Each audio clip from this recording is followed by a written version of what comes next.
Hello class, welcome once more for the English assignment. Question first. What is the question is asking you? And then we will read the text.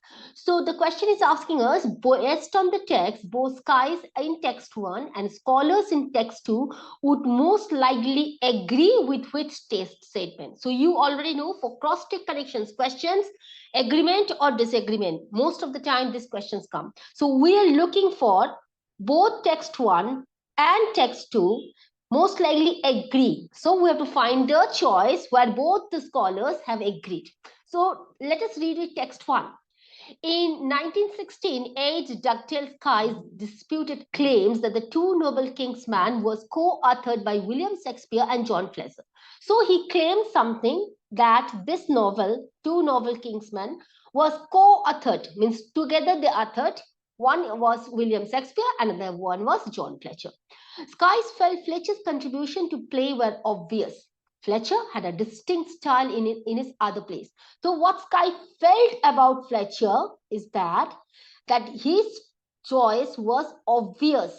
Why? Because Fletcher has a distinct style in his other plays. The style of his writing, the style of putting of the words and the phrases are distinctive in case of Fletcher. So Sky was very much sure that Fletcher has also co-authored. So much so that the lines with that style were considered sufficient evidence of Fletcher's authorship. That means co-authored with Shakespeare and by John Fletcher, and this was Sky was 100% confirmed. But for the lines not deemed to be by Fletcher, but some lines which are not deemed to be by Fletcher, Skies felt that their depiction of woman indicated that the author was not Shakespeare but Philip Messenger. Okay, so Skies felt that author was not Shakespeare. One was King John Fletcher, and that was 100%. But Sky felt that, but for the lines on woman, it was not Shakespeare, but Philip Messenger. This was his description. Text 2. Scholars have accepted the Two Noble Kingsmen as co-authored by Shakespeare since the 1970s. So other critics, they have also accepted. It appears in all major one-volume edition of Shakespeare's complete work. Okay, so that means other authors also suggested that it was co-authored by Shakespeare. Co-authored means along with Shakespeare, there is some other author. Though scholars disagree about who wrote what exactly, it is generally held that on the basis of style, Shakespeare wrote all of the first act and most of the last. Though scholars disagree that who wrote what exactly, they were not very sure that this part was written by this author and that part was written by that author. It is generally held on the basis of style. So based on the style of writing, Shakespeare wrote all the first act and most of the last, while John Fletcher co-authored most of the three middle acts. So the middle part was written by John Fletcher, and the first part and the last part was authored by Shakespeare. This was the claim of other scholars. Now, we need to find a choice which contributes to be in agreement with both Dugdale Skies and other scholars. Let us read number 8. John Fletcher's writing has a unique, readily identifiable style. So see, here also Fletcher Sky also found out distinct style in his other's play. So much that is so that the lines with the style were considered sufficient evidence of John Fletcher authorship. That means Sky also is suggestive that John Fletcher had a style. And here also other scholars also said it is generally held that on the basis of style, Shakespeare wrote all of the first and the most of the last. So according to the first one, we can say that A can be the right answer. But before we reach the choice, the obvious choice, let us see number B. Number B, the woman characters in John Fletcher plays are similar to the woman characters in Philip Messenger plays. Are similar to the woman are similar. This point was nowhere mentioned unsimilar to the woman characters. Nowhere mentioned in part 1. So this cannot be the answer. Cut it off. Number C, the Two Noble Kingsmen belongs to in one volume compilation of Shakespeare complete play. But yes, it was said that it appears to be or major one volume edition, but this part was never mentioned in text 1. That means both authors cannot agree. So number C, cut it off. Number D, Philip Messenger's style is the first and the last acts of the two nobles king is a homage to Shakespearean style. No mention again of this part about Philip Messenger's style. No mention of the first and the last part was given in text 2, but no mention of this part. That means again, choice D is not the answer. Our answer is number A. Right. Next, move to the second question. This is the second question. Okay, yeah. So again, the question you have to read first. Based on the text, how would Singh and Roy, text 2, would most likely respond to the research discussed in text 1? So our part in question is that text 2 most likely respond means what would they think about the research conducted in text 1? Okay, so let's read it first. Public policy researcher Anthony Fowler studied the history of election in Australia. Okay, so he studied the history of election in Australia, a country that requires citizens to vote, democratic country. Fowler argues that requiring citizens to vote leads to a significant increase in voters. So he argues that requiring citizens to vote can actually make lots of voters who would otherwise do not have time or motivation to vote. That means a country is asking people to come and vote, and people are getting instigated and they're going out and they're voting. So number of the citizens to vote are increasing. Otherwise, they don't have any motivation or time to vote. The election result in countries that require citizens to vote better reflect the preferences of a country as a whole. So thus is a again transition word. Okay, we aware of it. Thus means the result. So what is the result? Result is this one. So let me change the color. Okay, result is election result in countries. So election result, election is having a result, right? In some countries, in the democratic country, that requires citizen to vote better reflect the preferences of the country as a whole. So that means when citizens are voting, the number of voters are increasing, and that is the main preference of the country. Very important line, because this is the result. Okay, now again yellow. Text 2. The governments in democratic countries function better when more people vote. Yes, it's naturally. However, forcing people to vote may have negative consequences. Forcing people to vote may have negative consequences. Saint P. Singh and Jason Roy studied what happens when a country requires a citizen to vote. So they studied this purpose of voting. They found that when people feel forced to vote, they tend to spend less time looking for information about their choices when voting. So when people are forced to vote, what happened?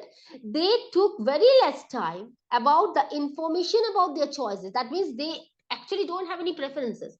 They're forced, they're going out and they're voting simply without having their own choices. As a result, votes from these voters may not reflect their actual preferences. Again, very important part. So let me change the color. Our result is coming. Okay, this one, right. So what is happening here? Votes from these voters may not reflect their actual preferences. So here say in this result, election result in countries that require citizens to vote better reflect the preference of the country as a whole. In text 1, it is saying that when citizens are going out and voting, preference of the country in selecting their leaders are getting betterly reflected. But in text 2, it is saying that it may not reflect their actual preferences if voters are forced to vote, right? Let us see the choices. Choice number 1, only countries of a certain population size should implement mandatory voting. No information about it. We did not find any information about that country with certain population size, so cut it off. Number B, people who are forced to vote are likely to become politically engaged in other ways, such as volunteering or running office. No information about it. Please do not assume anything. Cut it off. Number C, requiring people to vote does not necessarily lead to election outcomes that better represent the preference of the country to vote. Now, we need to find out the assumption of Singh and Jason Roy of text 2. What was the thing happened in text 1? So in text 1, it is said that if people are going out and voting, and then the preference are getting much better reflected. That means people are going out and voting, so people, their leaders are being chosen. In text 2, it is saying that when people are forced to vote, yes, they are going out, they are voting, but they are not taking any information in the correct manner. They are not aware of the choices. So their actual preferences may change. So I want to vote A or I want to vote B. I am not sure. Maybe I like B, but because I was forced to vote, I went out and I stamped on vote person B.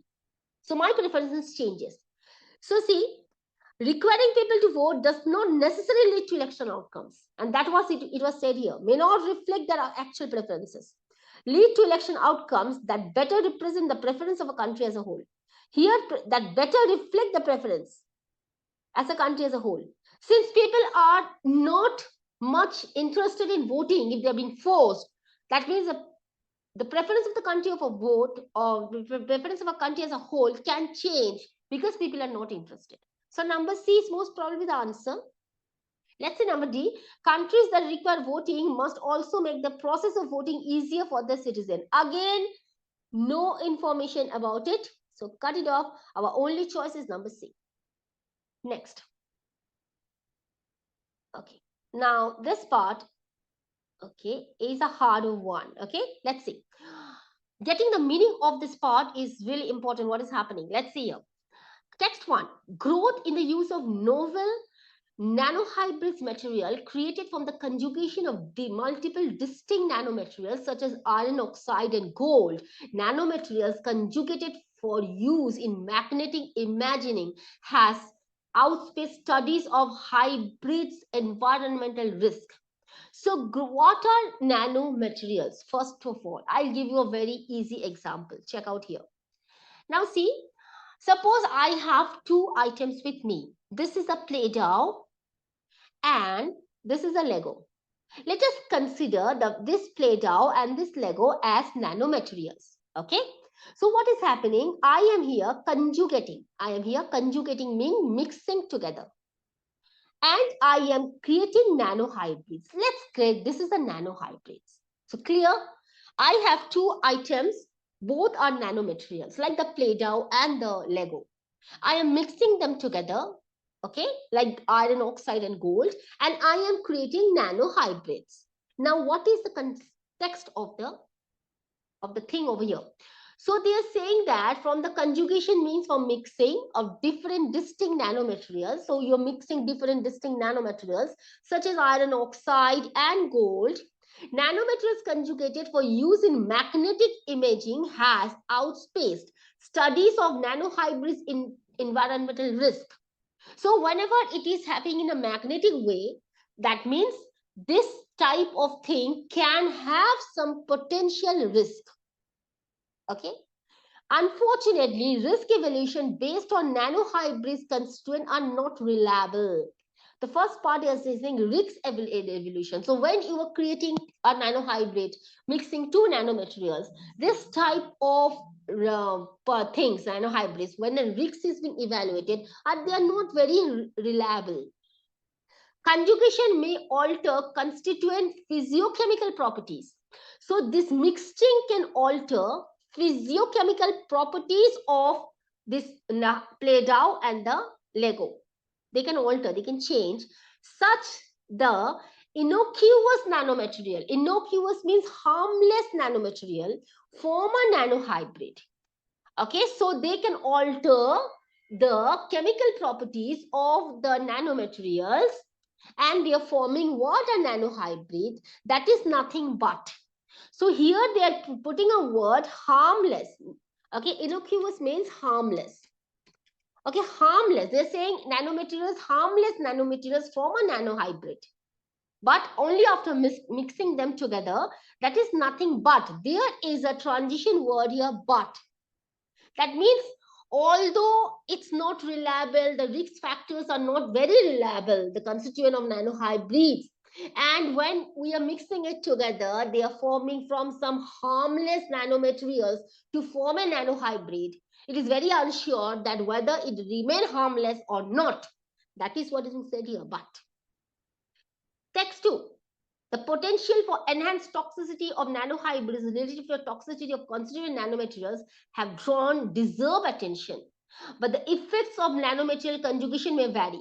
So they're saying in text 2, the potential for enhanced toxicity of nanohybrids related to the toxicity of nanomaterials have drawn various attention, but the effects of nanomaterial conjugation may vary. Very important part.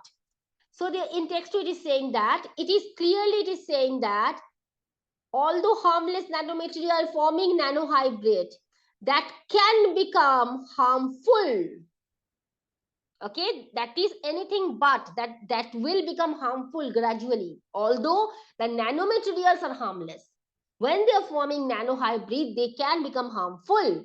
So here means harmful, okay, but oh my goodness, yes, it is harmful, it's becoming harmful, right? It is here suggesting that excuse me, effects of the nanohybrid conjugation vary by case. Whether it become harmful or harmless, it will depend on the situation. For instance, it was recently shown that a nanohybrid of silicon dioxide and zinc oxide preserved the desired optical transparency of zinc oxide nanoparticles.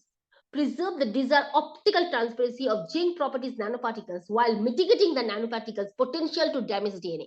That means if zinc oxide is alone used, okay, without silicon dioxide, zinc oxide has the potential to damage DNA. But when it is mixed with silicon dioxide, this potential to damage DNA was lost.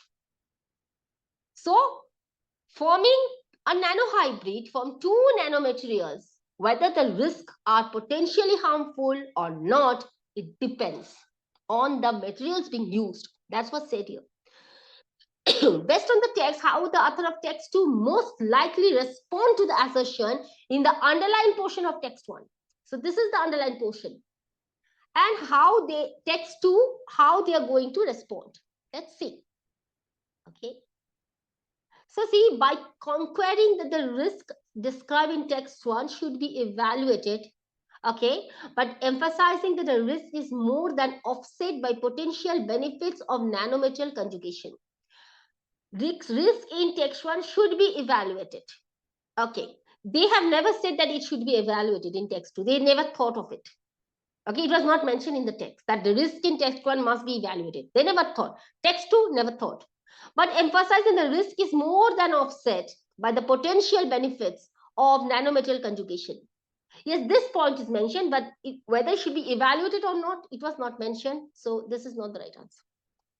Number B, by arguing that the situation described in text 1 may not be representative, but considering that the effects of nanometal conjugation are harder, by a situation that may not be representative, but considering that the effects of nanometal conjugation are harder to predict than researchers had expected. Again, harder to predict, no mention of it in text 1 and text 2, at least of the underlined line, no. Number C, by denying that the circumstances described in text 1 is likely, just a minute. By denying that the circumstances described in text 1 is likely to occur, okay, by denying. They have never denied about text 1, about this particular line. Occur, but acknowledging that many aspects of nanomaterials conjugation are still poorly understood. The entire text doesn't mention these two parts, so number C cannot be the answer. Number D, by agreeing that the possibility described in text 1 is a cause for concern. Possibility what? That two harmless nanomaterials forming a nanohybrid can become harmful. This is the line being said.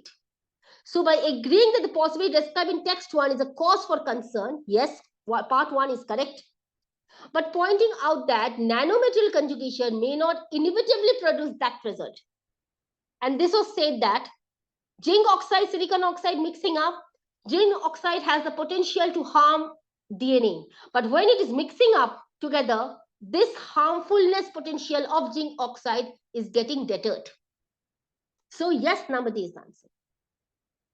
Next. Okay.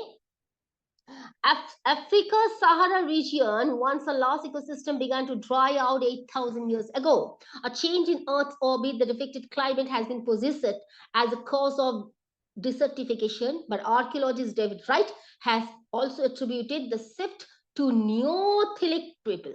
He cites their adoption of pastoralism. What is cited?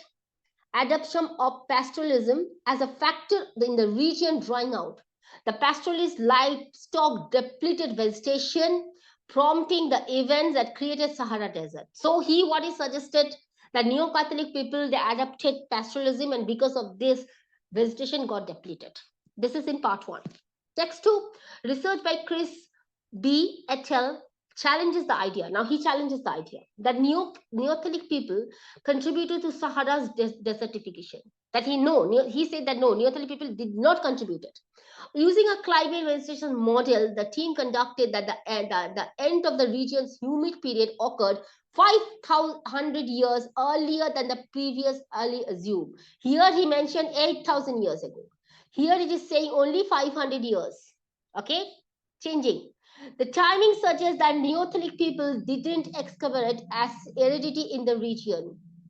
Timing is suggesting what? They didn't excavate aridity in the region. Dryness. In fact, may have helped delay environmental changes with practices. Example, selective grazing that preserve vegetation. So completely outreach this part, completely outreach. Okay, let's see. Based on the text, how would Chris B. text 2 most likely respond to the discussion in text 1? Okay, that means total disagreement. Okay, number A, by pointing out that given the revised time for the end of the Sahara's humid period, the Neolithic people mode of subsistence didn't cause the region desertification. Okay, pointing out the revised timeline. Okay, yes, revised timeline. It was mentioned here 8,000 and then they mentioned 500. So this can be the answer.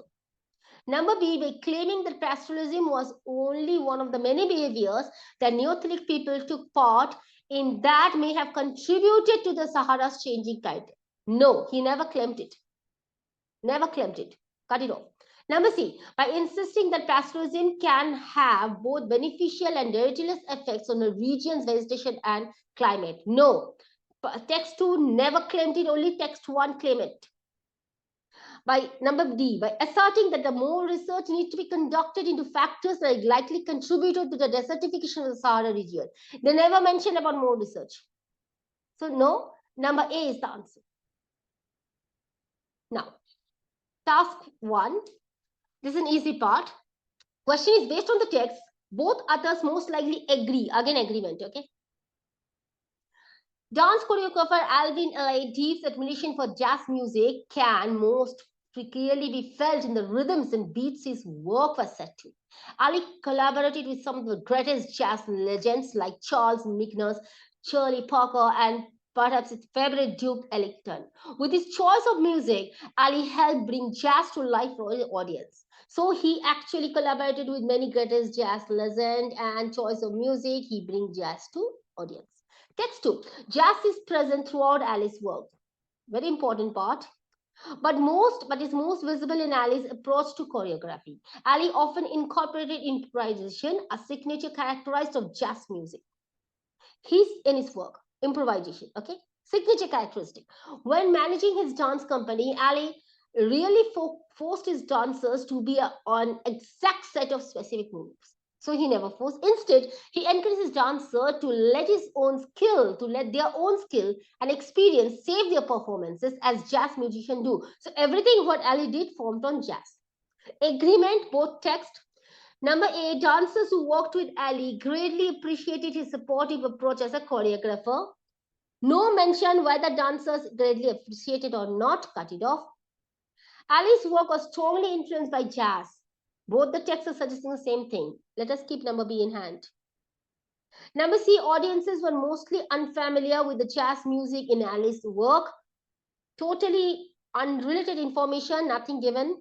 Ali blended multiple genres of music together when choreographed dance pieces. Well, Ali blended multiple genres. No, Ali blended only those genres which belong to the jazz musician. Wrong information. So number A is the answer.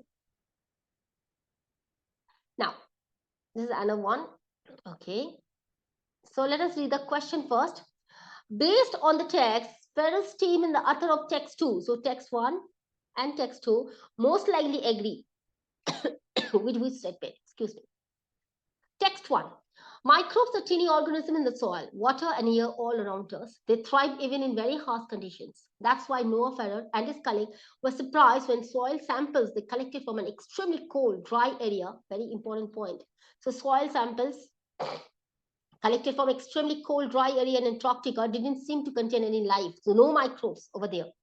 The finding doesn't prove, now the finding doesn't prove that there are no microbes in that area. Doesn't prove it that there are no microbes in the area.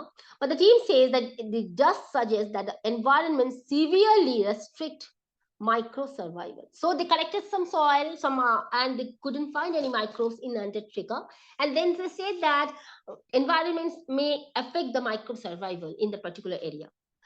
Text 2. Microbes are found in virtually every environment on Earth, so it is unlikely they would be completely absent from Ferrell's team study site, no matter how extreme the environment is. So, Team 2 suggested that virtually every environment on Earth, and it is completely unfair to say that it is not available, even the harsh the weather is. There were probably so few organism samples that current technology couldn't detect them. So there must be some organism in the sample, but it was non-detectable.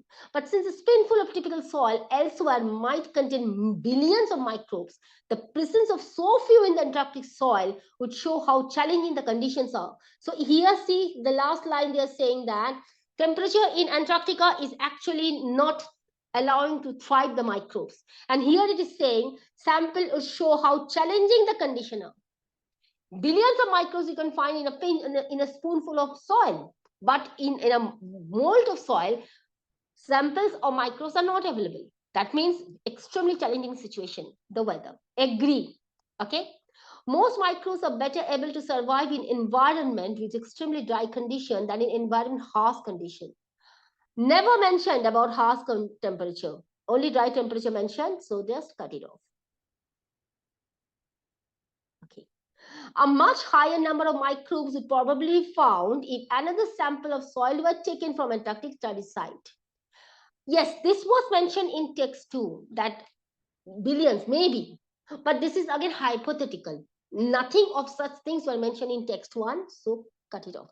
Microbes are likely difficult to detect in a soil in the Antarctica study site because they tend to be smaller than microbes found in typical soil elsewhere. Smaller than microbes? No information about this one. Cut it off. Most microbes are probably unable to withstand the soil condition at the Antarctica study site. So yes, microbes are dying because of the Antarctica study site having such a dry condition, weather, temperature. So number D is the answer. Next. Again, the question based on the text, what would Lisa Trevor most likely say about the interpretation presented in the underlined portion of text 1? Okay, let's see. So Lisa said about text 2 and underlined portion in text 1 that I forgot to mark. So your underlined portion will be, let me mark it. Okay, this one.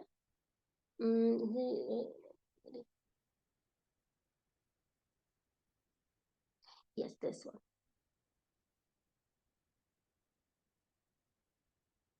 This is the part, okay.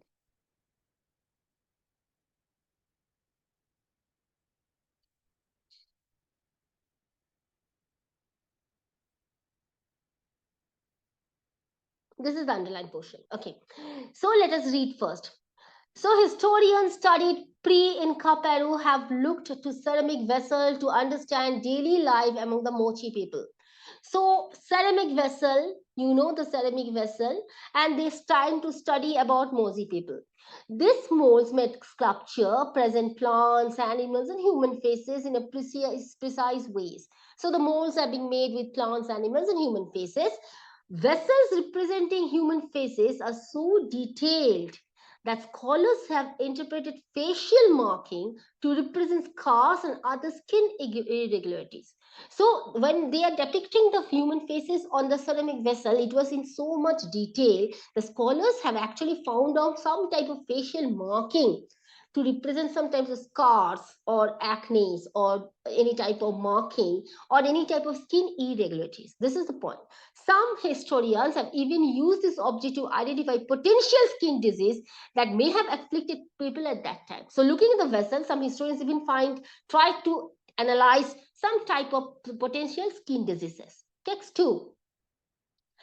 Art historian and archaeologist Lisa Trevor have argued that the interpretation of mochi portrayal vessel as hyper-realistic portrayals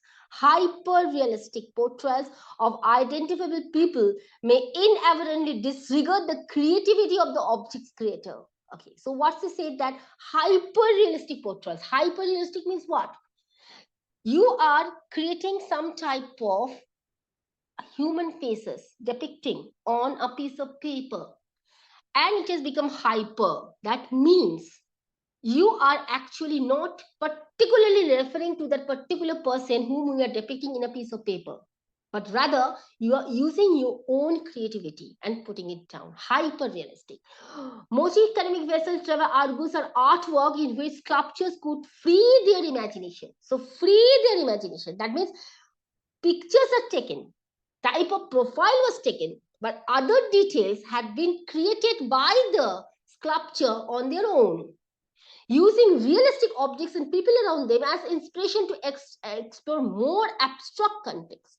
So they are taking encouragement from people and realistic object, but abstract concepts are being getting diluted in this type of sculpture. This is what Trevor said. Now let's see number 8.